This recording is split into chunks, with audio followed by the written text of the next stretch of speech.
Question number 6 है हमारे पास exercise 6.2 का। In figure 6.33 PQ and RS are two mirrors placed parallel to each other. An incident ray AB strike the mirror PQ at B. Reflected ray move along the path BC and strike the mirror RS at C. And again reflected back along CD. Prove that AB parallel to CD. ये हमें क्या करना, proof करना है। जो question हमारे पास दिया हुआ है, कह रहा है कि जो P और Q है ना, वो दोनों PQ एक मिरर है एंड RS कोई मिरर है, दोनों के दोनों एक दूसरे के पैरेलल हैं।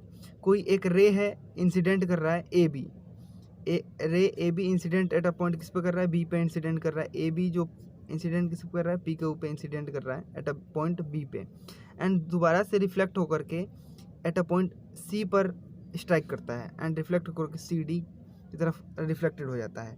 तो हमें प्रूफ ये करना है कि जो AB parallel to CD proof करना है, AB पैरेलल टू CD हमें प्रूफ करना है। तो किस तरह से हम प्रूफ करेंगे, आइए हम देखते हैं। जैसा कि हमारे पास जो क्वेश्चन है, ये क्वेश्चन नंबर 6 है। क्वेश्चन नंबर 6 में हमें क्या दिया हुआ है, ये हमारे पास दिया हुआ है फिगर। तो हम क्या करेंगे, एक परपेंडिकुलर ड्रॉ करेंगे, एक परपेंडिकुलर यहाँ ड्रॉ करेंगे, एक परपेंडिकुलर यहाँ ड्रॉ करेंगे।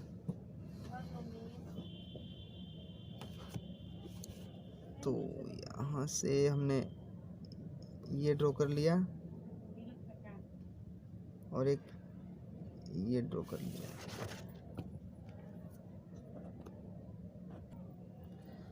इसका नाम हम M रख देते हैं और इसका नाम N रख देते हैं, तो BM एंड CN हो जाएगा। तो हम इसको स्टेटमेंट में लिखेंगे, let us draw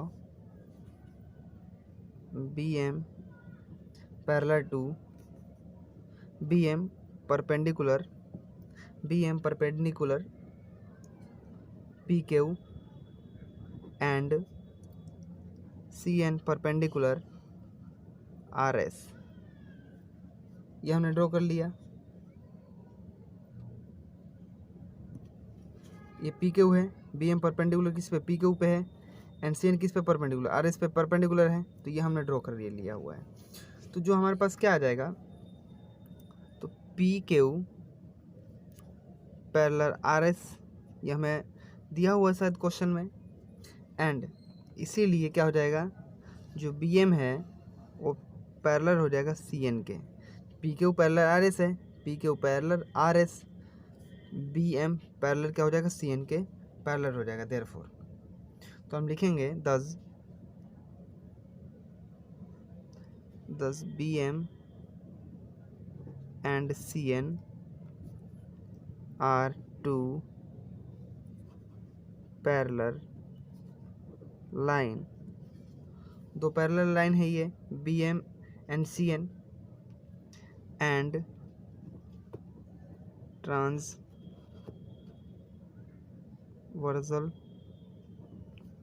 line BC cut them at B and C। ये जो BM है और CN है एक दूसरे के पैरेलल हैं, पैरेलल लाइन है, एंड ट्रांसवर्सल लाइन BC है, ये BC ट्रांसवर्सल लाइन है BC। ये जो BC है किस पे कट कर रहा है, एक एट अ पॉइंट B और C पे कट कर रहा है इन दोनों को। तो यहाँ पर ये हमने किया हुआ है, ये कट कर दिया यहाँ पर। तो इसका नाम हम रख देते हैं एंगल 1, इसका नाम रख देते हैं एंगल 2, और इसका नाम रख देते हैं एंगल 3, और इसका नाम रख देते हैं एंगल 4। तो यहाँ पर हमने ये देखा, जो 2 और 3 होगा वो क्या होगा, इक्वल होगा, बिकॉज अल्टरनेट इंटीरियर एंगल के द्वारा इक्वल होगा। तो लिखेंगे angle 2 equal to angle 3, angle 2 equal to angle 3। क्या लिखेंगे, alternate interior angle, alternate interior angle, इसके द्वारा क्या होगा, एंगल 2 और 3 इक्वल होगा। ठीक है, जब एंगल 2 और 3 इक्वल होगा तो हम ये भी जानते हैं लॉ ऑफ रिफ्लेक्शन क्या कहता है। लॉ ऑफ रिफ्लेक्शन कहता है 1 एंड 2 इक्वल होना चाहिए, क्योंकि ये क्या है, इंसिडेंट रे है और ये क्या है, रिफ्लेक्टेड रे है। ए बी क्या है, इंसिडेंट रे है, और जो BC है, BC क्या है, रिफ्लेक्टेड रे है। तो हमने लॉ ऑफ रिफ्लेक्शन हमारा ये कहता है incident angle equal to reflected angle. तो हम लिखेंगे angle 1 equal to angle 2 and angle 3 equal to angle 4। ठीक है, ये हम लिख सकते हैं क्योंकि हमारे पास ये बाय लॉ ऑफ रिफ्लेक्शन लिखेंगे, बाय लॉ ऑफ रिफ्लेक्शन।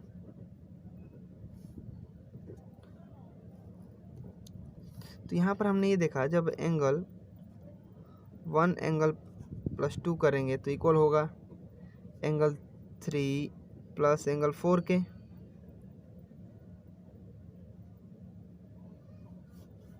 इससे पहले हमारा एक और स्टेप आएगा हमारे पास, एंगल 1 इक्वल टू एंगल 2 आएगा equal to angle 3 equal to angle 4। क्योंकि जब एंगल 1 इक्वल टू एंगल 2 है एंड एंगल 3 इक्वल टू 4 है तो ये बाय लॉ ऑफ रिफ्लेक्शन था, बट हमने ये देखा था एंगल 2 इक्वल टू एंगल 3 है अल्टरनेट इंटीरियर एंगल के द्वारा। तो हम ये भी तो कर सकते हैं ना, जब एंगल 2 और 3 इक्वल है, एंगल 2 और 3 इक्वल है तो यहाँ पर एंगल 1 किसके इक्वल है, 2 के इक्वल है। तो और 2 किसके इक्वल है, 3 के इक्वल है। तो एंगल 1 भी इक्वल 2 के इक्वल होगा, एंगल 1 भी 3 के इक्वल होगा, एंगल 3 भी इक्वल 4 के इक्वल होगा। मतलब ये चारों के चारों एंगल एक दूसरे के इक्वल होंगे। तो हम इसको लिख सकते हैं angle 1 plus angle 2 plus equal to angle 3 plus 4।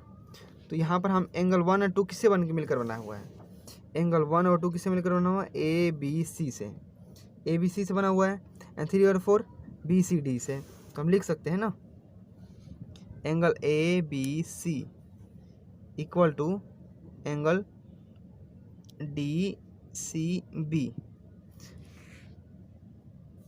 तो हम लिखेंगे दीज आर alternate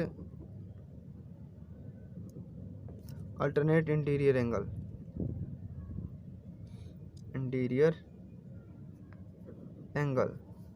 तो हम लिख सकते हैं AB पैरेलल टू CD।